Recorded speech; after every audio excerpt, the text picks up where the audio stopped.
Hello student, जय हिंद। I am Akhilesh Kumar, director of Rejo fast coaching centre.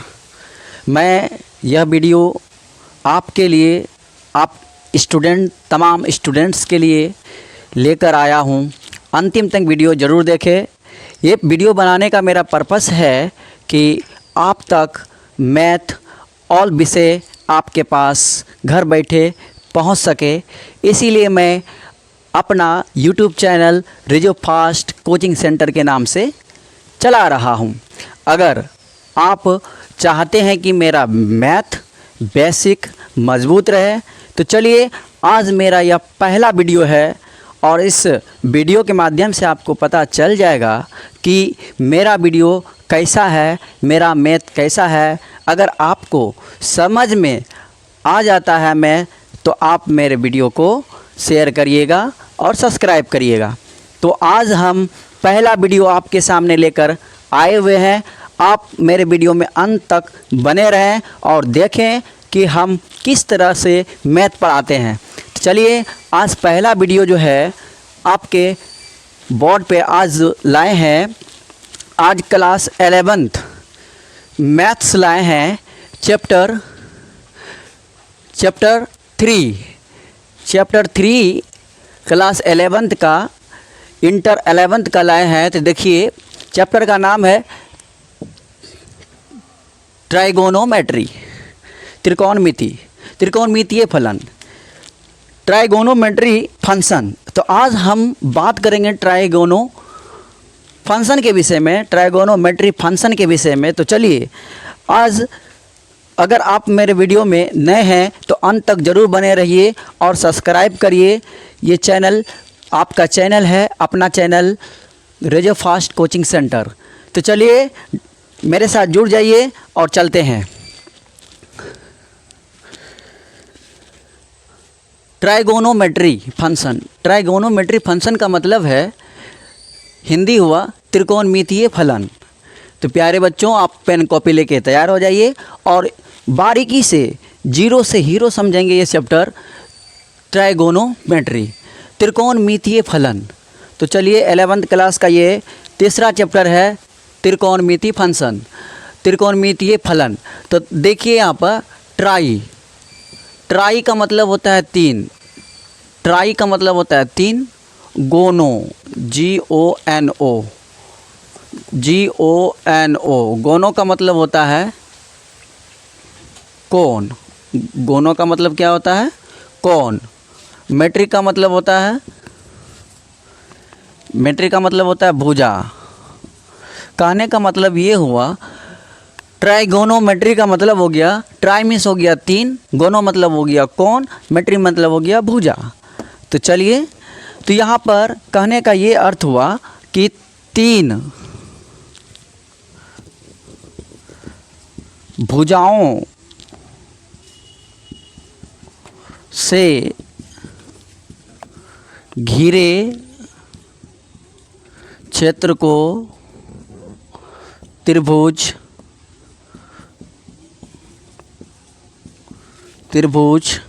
कहते हैं। तीन भुजाओं से घिरे क्षेत्र को त्रिभुज कहते हैं। तीन भुजाओं से घिरे क्षेत्र को त्रिभुज कहते हैं।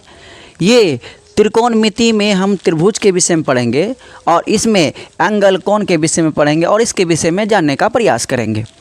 तीन भुजाओं से घिरे क्षेत्र को त्रिभुज कहते हैं। चलिए, मेरे साथ ये चित्र आगे वाला बनाइए। त्रिभुज कैसा होता है? तीन कोणों से मिले, तीन भुजा से मिले, ये पॉइंट, इसको ए मान लिए, ये है बी, ये है सी। आप ABC में कुछ भी मान सकते हैं, S लेके Z तक अल्फ़ाबेटिक सिस्टम में आप कुछ भी मान लीजिए। इस तीन भुजाओं से घिरे क्षेत्र को त्रिभुज कहते हैं। तो यहाँ पर आप देख पा रहे हैं, ये कटान बिंदु को शीर्ष कहते हैं। ये कटे हुए भाग को क्या कहते हैं? शीर्ष कहते हैं। ये आपका भुजा हुआ, ये आपका कोण हुआ। ये आपका कोण है। अर्थात आप कह सकते हैं शीर्ष के विषय में बात करें, आपका 3 ठो शीर्ष है, 3 A B C। ये A B C आपका शीर्ष हुआ। ये कटान, ये कटे हुए पॉइंट को शीर्ष बोलेंगे। और आपका भुजा, भुजा की बात करें, आपका 3 भुजा है, A B B C, A B B C, और ये तीसरा भुजा है A C। अब आपको मैं बता दूं कोण, कोण को कैसे सूचित किया जाता है। आपका 3 ठो कोण है, कोण में ऐसे करेंगे ए लगा के, कोण ए हो गया। सूचित कोण को इस तरह से किया जाता है, कोण बी हो गया, कोण सी हो गया। ये 3 कोण है। तो इस तरह से आपका परिभाषा आया, 3 भुजाओं से घिरे क्षेत्र को त्रिभुज कहते हैं। यहाँ पर शीर्ष है, भुजा है, कोण है। तो इस तरह से आपको यहाँ पता चल गया कि त्रिकोणमिति में ये सब बातें हैं। और इसके बाद अगर आपको त्रिकोणमिति का मतलब आ गया समझ में, तो अब फंक्शन के विषय में समझेंगे कि फलन क्या होता है। फलन आपका 6 है। मैट्रिक क्लास में जैसा कि आपको पता होगा फलन फंक्शन 6 है। तो 6 फंक्शन आप देखिए, फंक्शन कौन कौन है। फंक्शन की संख्या 6 है। आपको पता है साइन थीटा, कोस थीटा और टेन थीटा। उसके बाद आपको पता है cosec theta, sec theta, cot theta. ये आपका फंक्शन हुआ, जिसका हिंदी होता है फलन। फंक्शन और फलन, तो ये आपको पता हो गया। तो अब बात करेंगे एंगल। अब कोण किसे कहेंगे। यहाँ पर शीर्ष आप समझ गए, भुजा समझ गए, कोण किसे कहेंगे। बात करेंगे कोण के विषय में। कोण का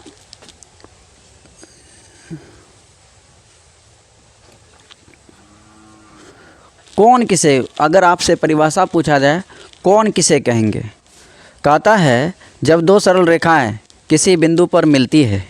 जब दो सरल रेखाएं किसी बिंदु पर मिलती है। जब 2 सरल रेखाएं किसी बिंदु पर मिलती है उसे कोण इंग्लिश में क्या कहते हैं, एंगल कहते हैं। तो चलिए मेरे प्यारे स्टूडेंट, नेक्स्ट बात करते हैं आगे कि जब 2 सरल रेखाएं किसी बिंदु पर मिलती है उसे कोण या एंगल कहते हैं। तो आपका हम बेसिक से शुरुआती लेवल से 0 से स्टार्ट किए हैं ताकि आपको एक भी पॉइंट ना छूट पाए और आपका सवाल बनाने में मदद मिले। तो चलिए क्या बोला कि जब 2 सरल रेखाएं किसी बिंदु पर मिलती है उसे कोण या एंगल कहते हैं। तो सरल रेखा क्या होता है, रेखाएं जब सरल रेखा, ये सरल रेखा हुआ, जब 2 एक बिंदु पर मिला हुआ है, जब सरल रेखाएं बिंदु पर काटती है तो यहाँ पर रेखा आपकी क्या होती है। रेखा की बात करें, आपका रेखा जैसे मान लीजिए ये रेखा हुआ, ये रेखा हुआ, से इस बिंदु पर कट गया। ये बिंदु पर कटने के बाद इस बिंदु का यहाँ से काम है, ये कटान बिंदु जो कट गया बिंदु, जब 2 सरल रेखाएं किसी बिंदु पर मिलती है तो उसे कोण कहते हैं। तो यहाँ पर ये जो कोण आया, तो ये आपका जो है यही कोण है, इसी को बोलेंगे कोण। ये आपको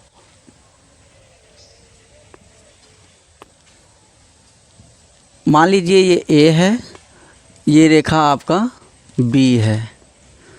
जब इस पॉइंट को क्या बोलेंगे? ये मूल बिंदु है। जब ये इस प्रारंभिक इसको बोलेंगे,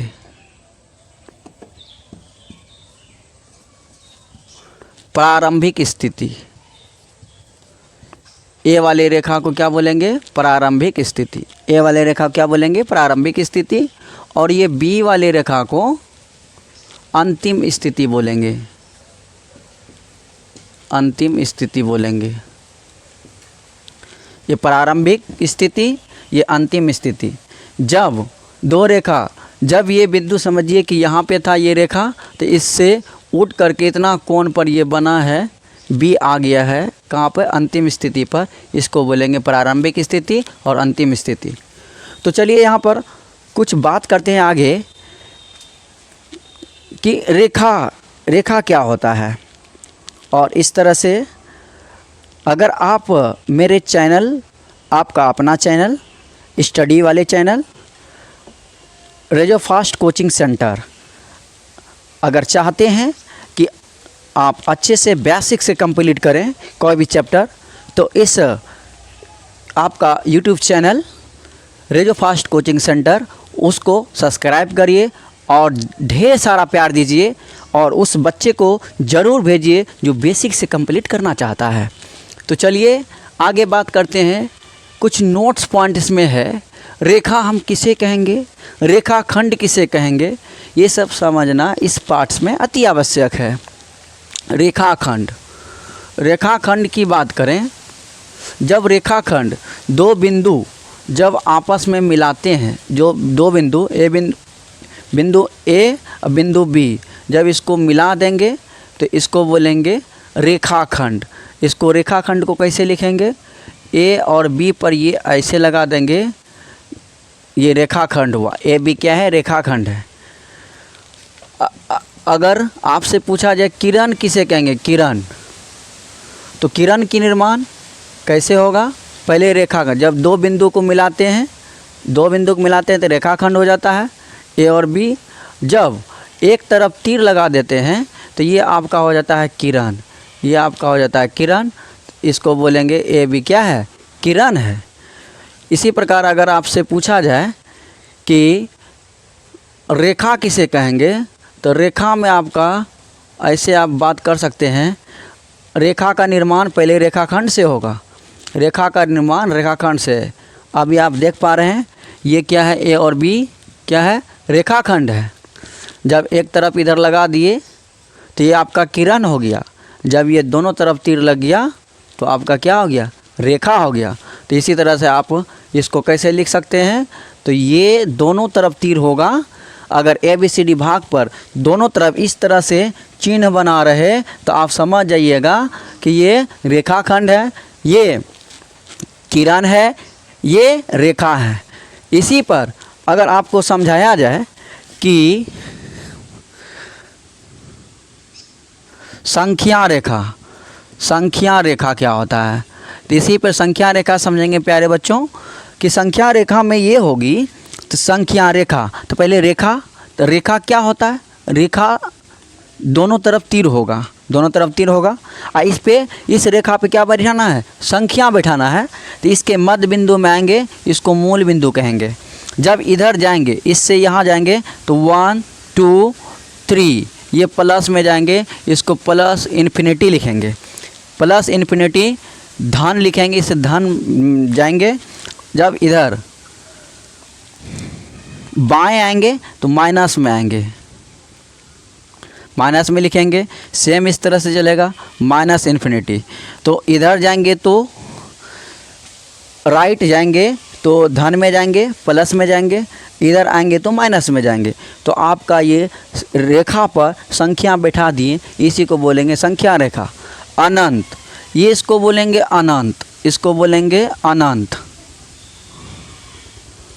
अनंत, अनंत का मतलब हुआ जिसका कोई अंत नहीं है। हम यहाँ 3 तक प्लस में लिए हैं, 3 तक माइनस में लिए हैं। तो इसी तरह का ये आपका वीडियो हुआ। तो चलिए, अगर आप मेरे वीडियो में नए हैं तो वीडियो को अंत तक ज़रूर देखिए। अब आपका कोण की माप समझेंगे, कोण की माप समझेंगे कि कोण का माप कितना होता है। माय डियर स्टूडेंट्स, अगर हमसे आप मैथ या ऑल विषय पढ़ना चाहते हैं तो आपका अपना new channel radio fast coaching centre के नाम से यूट्यूब पर है, वहाँ पे डालिए और मेरा पिक्चर लगा हुआ है, उसे सब्सक्राइब करिए। और ये बेसिकली ये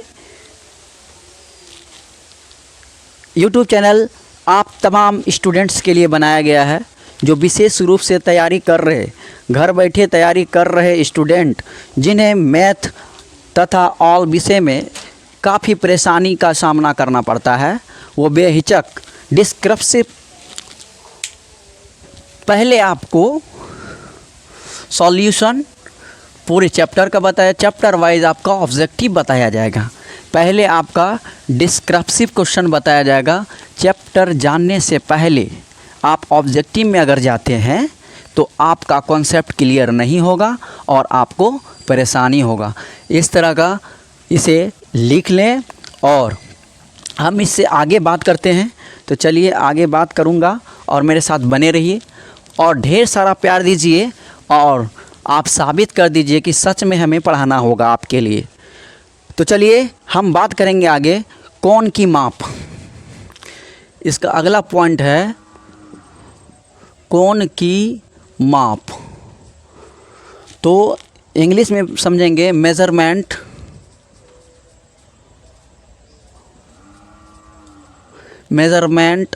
of angle. Measurement of angle, measurement of angle, measurement of angle किसे कहेंगे? कहता है जो भुजा को प्रारंभिक स्थिति से, जो भुजा को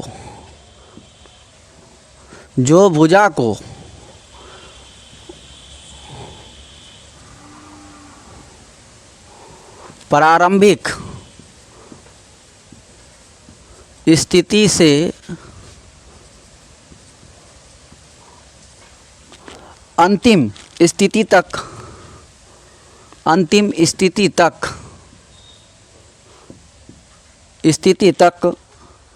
घूमने पर प्राप्त होता है। प्रारंभिक स्थिति से अंतिम स्थिति तक घूमने पर प्राप्त होता हो उसे कोण की माप कहेंगे। जो भुजा को प्रारंभिक स्थिति से अंतिम स्थिति तक घूमने पर प्राप्त हो उसे क्या कहेंगे? कोण की माप कहेंगे। इसीलिए मैं बता दूं कि प्रारंभिक स्थिति, जैसे मान लीजिए आपका ये भुजा है, ये भुजा ए है और आपका ये अंतिम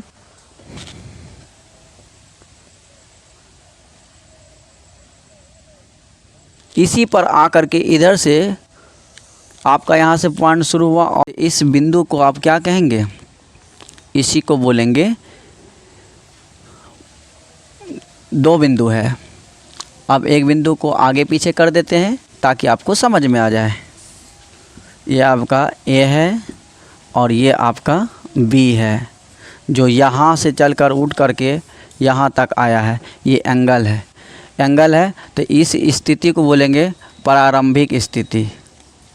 प्रारंभिक स्थिति है और इसको बोलेंगे अंतिम स्थिति। अंतिम स्थिति कहने का मतलब है कोण की माप मापने के लिए इसकी परिभाषा है जो भुजा को प्रारंभिक स्थिति से अंतिम स्थिति तक घूमने पर प्राप्त होता है। जैसा कि आप चित्र में देख रहे हैं, इस डंटा को एक और रहने दिए, प्रारंभिक स्थिति है। बी को यहाँ से उठाने के बाद इसको घुमाने के बाद हमको पता चला ये घूमने में एंगल जो प्राप्त हुआ यहाँ तक आया। ये भुजा बी को यहाँ छोड़ दिया गया। अगर हम इसके ऊपर भी रख सकते थे जो 360 डिग्री के एंगल में बनता। तो ये आपका कोण की माप है। और मैं बात करूं आगे, अब आगे तो आपका यहाँ तक, जैसा कि मुझे पता है यहाँ तक आपको समझ में आ गया होगा। और इसको वीडियो को रोक करके आप इसे लिखें सिलसिलेवार से और आपको बेहतर समझ पैदा करेगा। तो चलिए यहाँ पर आगे बात करते हैं कि कोण की माप कितने प्रकार के होते हैं। कोण की माप कितने प्रकार के होते हैं। Measurement of angle. Measurement of angle का दो पार्ट्स है। एक का नाम है दो पार्ट्स है एंगल, कोण के एंगल यानी मेज़रमेंट ऑफ एंगल का दो पार्ट्स है। एक है डिग्री मेजर,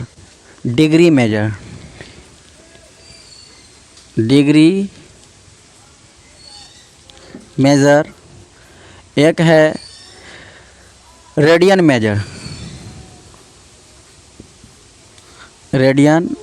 मेजर। तो इस तरह से एंगल, कोण की माप, मेज़रमेंट ऑफ एंगल का दो पार्ट्स है, degree measure, radian measure. Degree माप, तो इसको हिंदी में कहेंगे डिग्री माप कहेंगे। और इसके बाद इसे कहेंगे रेडियन माप।